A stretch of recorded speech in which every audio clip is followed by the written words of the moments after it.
My name's Jeremy Tomley. Spike Richards with Saber Bats. My name is Tasha Messer-Williams. Benjamin Green. My name is Seth Bories, and I am a modern-day bladesmith. Whether it's down-home Southern cooking, skilled craftsmanship, or beautiful artwork, Mississippi is full of amazing people and amazing stories. So let them tell you what it means to be made in Mississippi.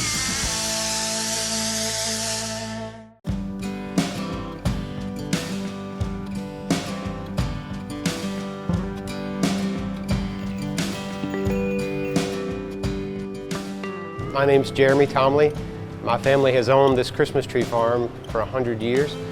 7 years ago, we started blowing glass here and opened Mohawk Steel and Glass.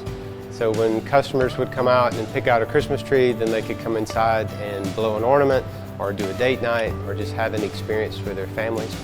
90% of our business is you. It's you coming in. It's not about the glass we blow, it's about what we're doing together. So that really is a unique business model for most glass shops. Normally the ratio would be backwards. It'd be almost all their work and a little bit of you. But we're really more interested in your story and people coming in and having fun blowing glass. I bring in artists from all over, and I learn from them while you also learn from them. And while I've been blowing glass about 5 years, we're all learning and just enjoying the medium. This molten 2200 degree glass behind me. It's really a great opportunity for people to get in and experience color. They play with, it's physics, it's art history, it's art right now.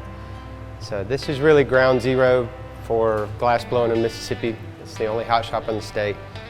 We have people who come from all over, and we have a great time in here. How did glass blowing start for me? I had a great friend I went to high school with. His name was Daniel Bell. He and I were in Park City sitting at a bar, drawing on a napkin as a lot of great ideas began, and talking about how to start a glass blowing studio, because he'd went to school to blow glass. I did not. But my thing was I was making my living as a sculptor. We already had a really cool location. I said, I actually started the business before I knew how to blow glass at all. We bought equipment, I bought all the stuff, I didn't know how to turn it on. I had to hire people to come and teach me. And if you hire enough hippies, they'll show up, and then they start to teach you how to blow glass. And after several years, we had a really cool community of a bunch of people who just wanted to learn. Everybody was sharing either what they learned in school, or some of them were, their dads had been glass blowers. Some of the other folks had learned in New Zealand, so they were coming here just to kind of share what they'd learned. We take workshops, but that's really what's happening now. The coolest part was the humble beginning of moving a glass blowing furnace, that thing behind me, an 800-pound little dragon made in Georgia, into a Mississippi steel shop. This whole room was full of giant pieces of metal, and because of field trips we had to kind of move some of that out. But it was a very humble beginnings. From day one it was a very intimate experience.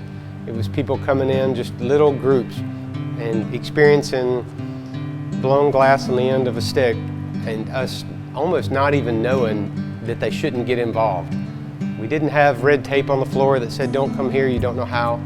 It was all about, you don't know how, and I just figured out, so come over here and we'll figure this out together, we'll all play. Really what drove me towards glass was I was trying to do a sculpture series. It was called Anthem. It showed at Oddfellows. It's been about 6 or 7 years ago.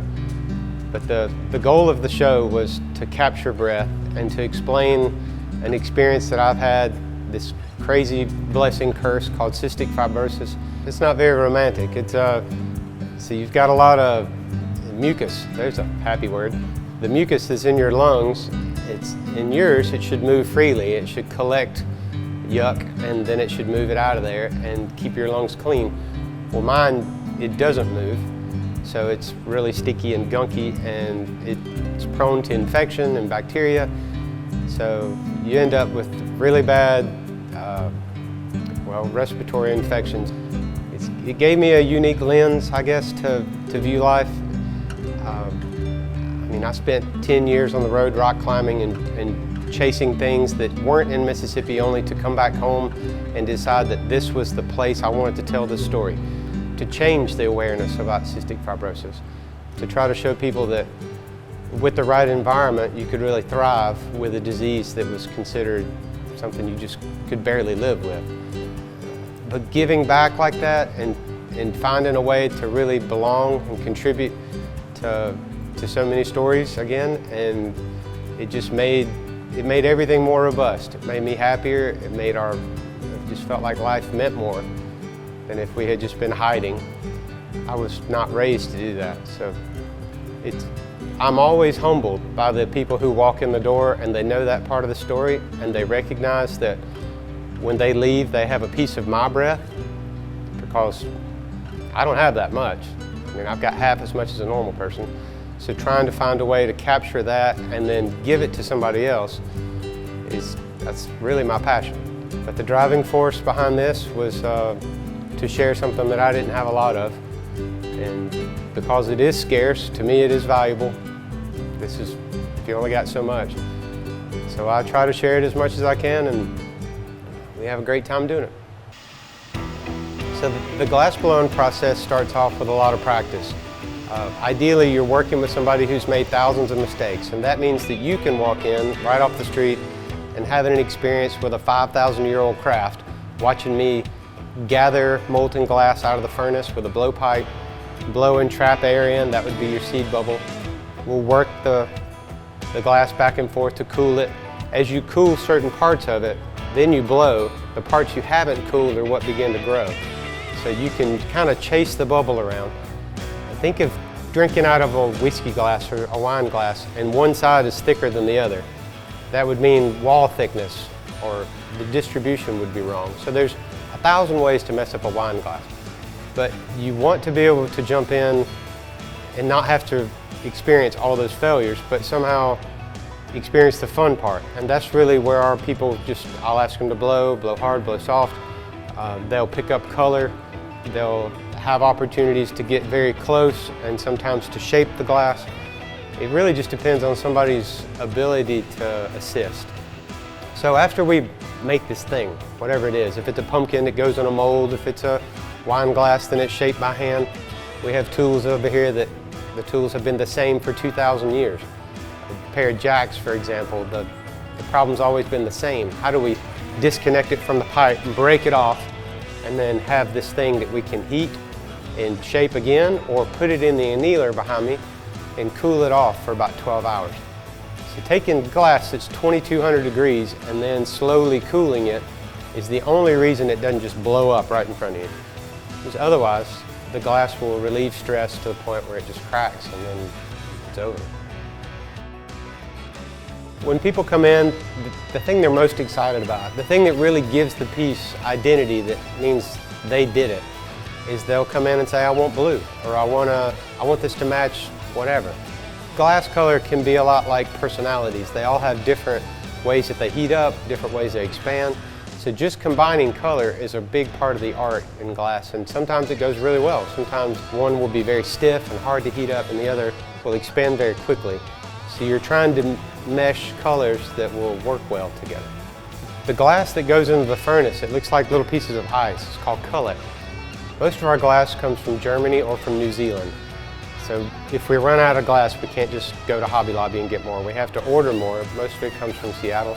It is called frit. It's like little chips of glass. It looks like candy or something. So we'll buy a couple 100 kilos of glass that's colored, and then thousands of pounds of clear, and then melt it all together. Like, as one person comes in, they'll gather color out of the little dish. That's one little thing we'll do with them. You can't mix it all together in the pot, in the furnace, or it would all turn black or brown or whatever. So it feels like you're painting, but your paintbrush is very hot. So this is the Little Dragon glass furnace. It holds 100 pounds of glass. It takes about 7 or 8 hours for it to get up to temperature. When I go in with a glass blowing pipe, I will gather enough glass at first to make an ornament, and then I'll blow and shape. I'll smush it back down if it has to be. It has to be cold before I can go back in and gather more glass. And when I mean cold, I mean 1,000 degrees, so not actually cold. I'll head back into the furnace, gather again, pull out more glass. We'll take it back to the bench I have a little funny looking spoon over there. It's called a block. It mimics a potter's hand. You know, if you were throwing a piece of pottery, you could actually touch your medium, but with glass, that'd be a terrible idea. So we'll be rolling the glass and shaping it with this piece of wood. The wood shapes the glass, but it doesn't steal heat away as quickly as the steel top table that we can marver on. To roll the glass across the top of that table, we'll cool it and shape it. It's called marvering. So we'll basically be going back and forth from the furnace to the bench, gathering heat and shaping, and then back to the furnace because you got to heat it back up. You're losing about 50 degrees a second as you leave the furnace, so you're not in a hurry, but there is a pace, a tempo to working with glass. So as you find the pace, the dance, whatever you want to think of it as, you'll see that when someone shows up and they need to figure out how to jump in and be a part of it, the hardest part, or the most crucial part, is matching the pace as the glass cools. So we'll teach them that. We'll teach them how to use the jacks or the tweezers or whatever it is that they're making. If it's a flower, it's a sculpture. If it's a vase or a cup, then it would be a blown piece, so they'd need a blow hose of some kind, some way to introduce air into the pipe and then into the piece. There's a lot of tools that we'll use in here, but they're pretty much all extensions of our hands since you can't touch the medium. So all of those tools on the table are just ways to touch or not touch the steel. If you don't touch it, that's the part that'll expand. If you do touch it, then that'll be the last part to grow. So this is the workhorse that customers use, and this is the machine that we use when I want to blow a big piece of art. So the stakes get higher, it takes longer to work in front of it. Really the fatigue of blowing a 45-minute sculpture, and there's no rewind, there's no put it down and come back. To me, that's what makes it hard, but that's also what makes it so beautiful when it comes out. That's why big glass is more expensive.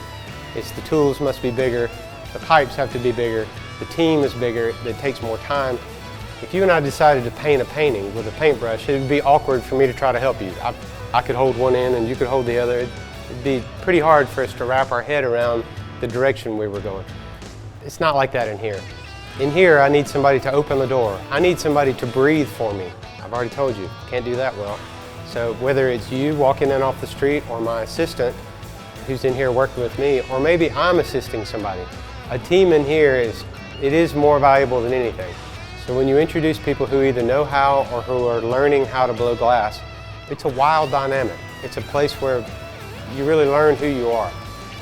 And there's nothing more romantic or beautiful than watching somebody have that discovery of, I know who I am now. I know not necessarily just an artist, but I'm someone who can take charge or let go whenever they have to.